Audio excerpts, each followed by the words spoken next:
My dear friends, there are many occasions in life when we feel troubled, when we feel challenged, when we feel that the whole world is against us.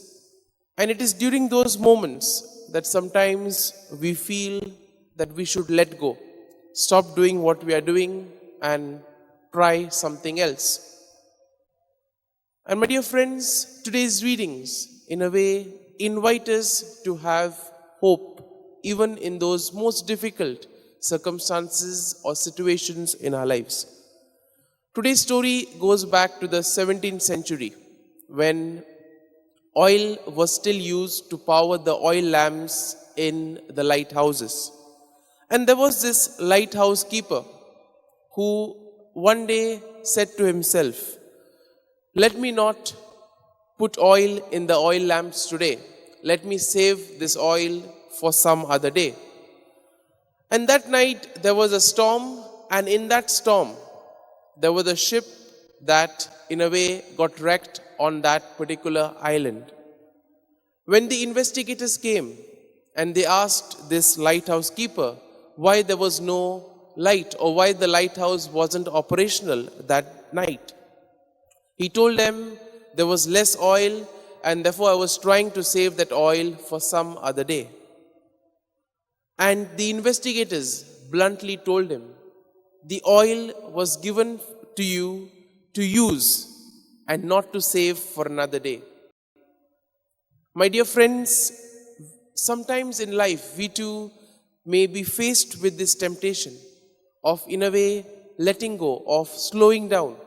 But as St. Paul in the first reading of today experiences, he experienced torment, he experienced persecution and even rejection. But then we hear the Lord telling him, "I am with you, do not be afraid." And St. Paul continues doing what he was doing because he had the assurance of the Lord and he knew that what he was doing, he had a larger picture in front of him. And therefore, my dear friends, when we have this larger picture before us, we know what we are doing. We are convinced of what we are doing, and that gives us the motivation. But there is a catch. We need to be prudent. We need to know what to do, how to do, and when to do. And that is where the discernment of Spirit comes. That is where the role of the Holy Spirit comes, who guides us, who shows us the way. And that is what Jesus has been in a way trying to tell us during the course of this week as he prepares his disciples to receive the Holy Spirit. Today, Jesus tells the disciples that the whole world may be in joy. They may be celebrating, but you may be suffering because of what you are doing now.